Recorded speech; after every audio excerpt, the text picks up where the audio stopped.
हम दिल लगेलों तोरा सा अपराध यह केलों, धड़कन बनेलों दिल के मुदा तोरा चिन्ह नहीं पेलों। तू भले बेवफा भ गेले मुदा हम तो तोरा सा बस प्रेम केलों, बस प्रेम केलों।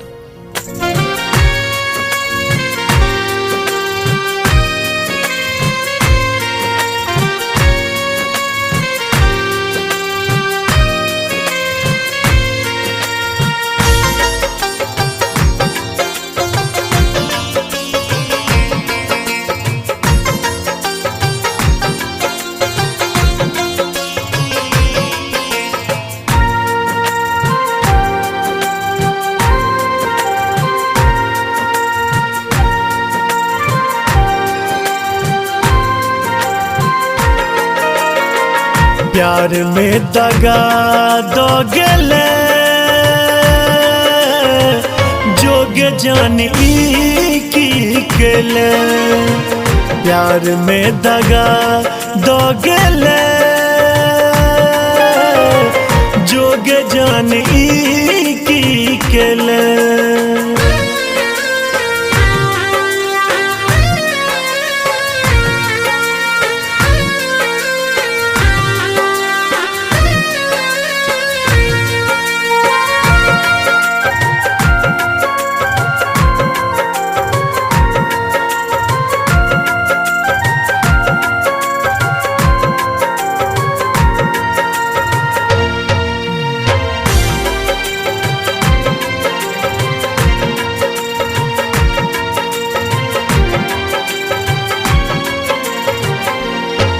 हम प्रेम प्यार के चक्कर तब बुझने पेलों।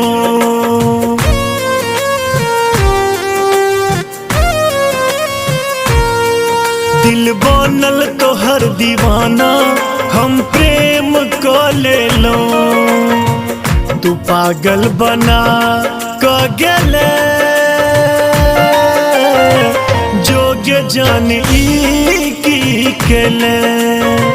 प्यार में दगा दो गेले जोगे जानी की केले।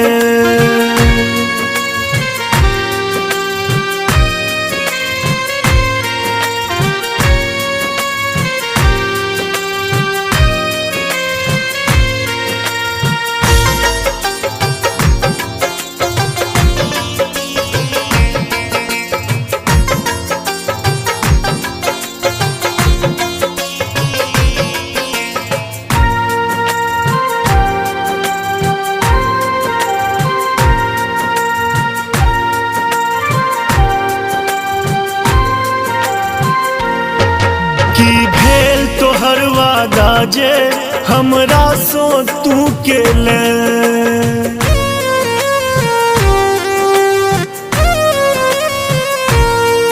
जिंदगी भर संग में रहब तू ही कहने चले। तू बेवफा भ गेले जोगे जानी की केले। प्यार में दगा दो गेले जोगे जानी की केले।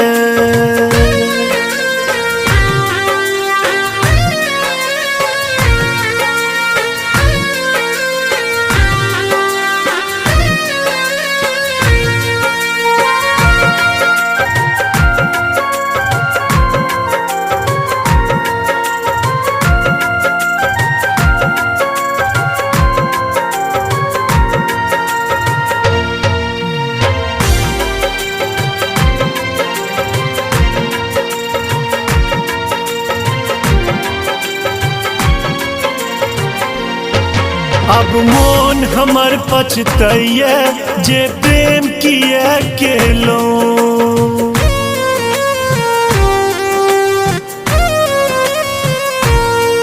हंसत खेलत जिंदगी के बर्बाद को ले लो। जिंदगी तबाह को गेले जो जोग जन की केले प्यार में दगा दोगले जोग जन की केले प्यार में दगा दोगले जोग जन की केले प्यार में दगा दोगले जोग जन की केले।